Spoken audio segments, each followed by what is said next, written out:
Oh my God. Oh my God. The Tigers have just signed Prince Fielder. Prince Fielder to a 9-year, $214 million deal. Have you ever seen a fat kid run? Well, if you're here about a half hour ago and the deal was announced, I was just doing this. Oh my God. Earlier this morning, I was talking to Charlie Proveromo. If, many of you guys who watch my videos know who that is. You can ask him last night. I was talking about Prince Fielder last night. I was talking that he had a horrible time to have a free agent year. Prince Fielder and Albert Pujols coming out in the same free agency. Monumental. Huge. Okay? You got one of the better young hitting first baseman in the NL going along with Albert Pujols. I mean, come on now. Albert Pujols, prolific all-star, once-in-a-generation time hitter. Yes, he's older than Prince Fielder, but who's going to get paid first? Everyone knew Albert Pujols was going to make his money first before Prince Fielder got signed. Marlins fell through a fielder. They get Burley, they get Reyes. And, they straight up came. They spent a lot of money. The Blue Jays, they never really super in it. Then you had the Rangers. They go out and sign Darvish. They spent $51 million just to talk to the dude to negotiate a deal, and it comes down right to the wire. And they gave him $60 million. So what's that? That's like $110 million right there. So they're out of it. And then the Nats. You kept hearing stuff where they're going to come to fruition.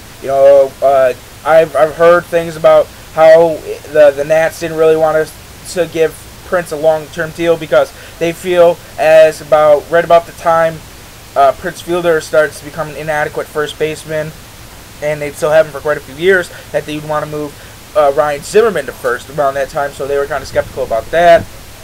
And then you got, and then here's what I was thinking last night. I was thinking, why don't the Tigers just sign Prince Fielder to a 1-year, $22 million deal? And I did the math. Fielder's going to be making $23.7 million over the next 9 years a year. That is a lot. That is a lot. But I was thinking, why don't we just sign it for a 1-year deal? We replace. That is the best. Victor Martinez, great hitter.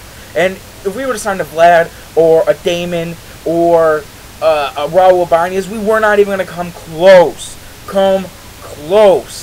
to replacing what Victor did. And I said that in my last video. They were calling the Tigers an 84-win team, without Martinez pre-Prince Fielder. And I was scratching my head going, why? But that's not our thing right now. So I was thinking we signed a 1-year deal. He gets his money he feels he's worth for a single year.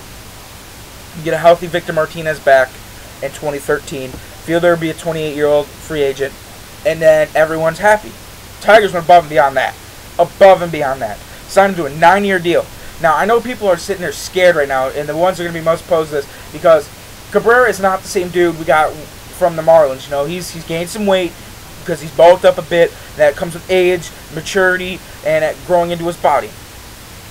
But, as those two grow older a bit together, because Cabrera, I think, is signed for 2016.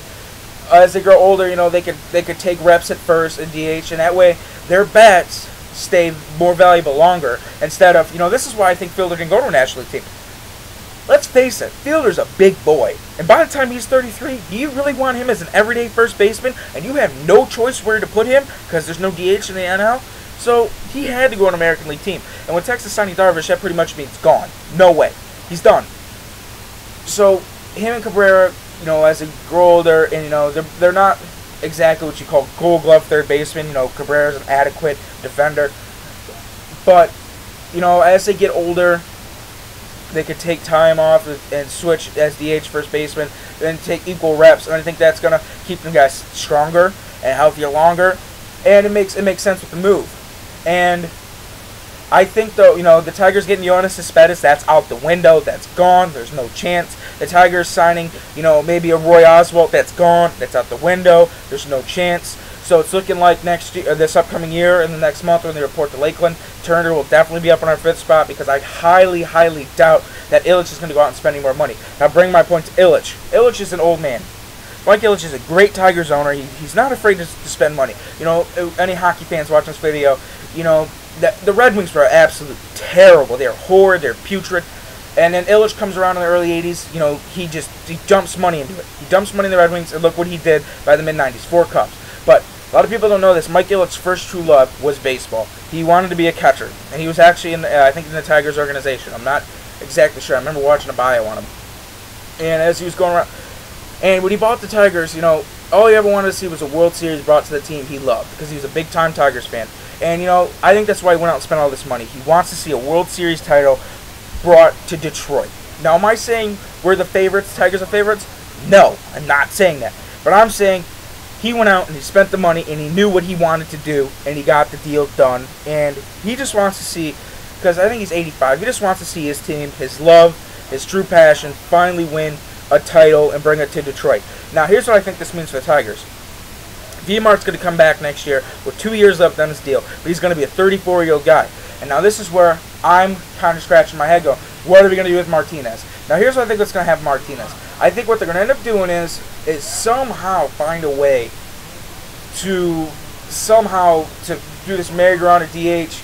Maybe, I mean, I highly doubt they're going to move to Cabrera to third next year. I really, really do. But maybe, I don't know. Nothing's set in stone yet. You know, the field's still fresh. But I think next year they might try to, and this is going to sound stupid, they might try to trade Victor because, I mean, he'll have 2 years left and he's going to be 34.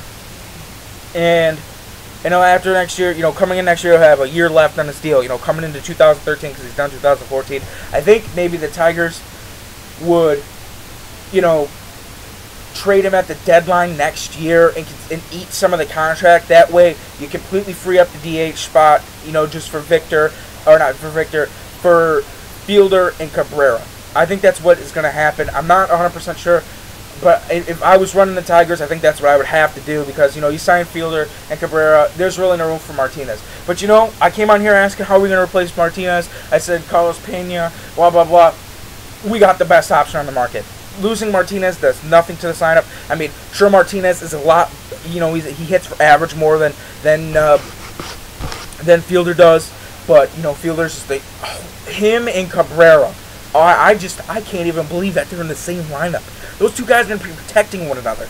It's just a crazy lineup. I'm just super excited. I wish the season was back already.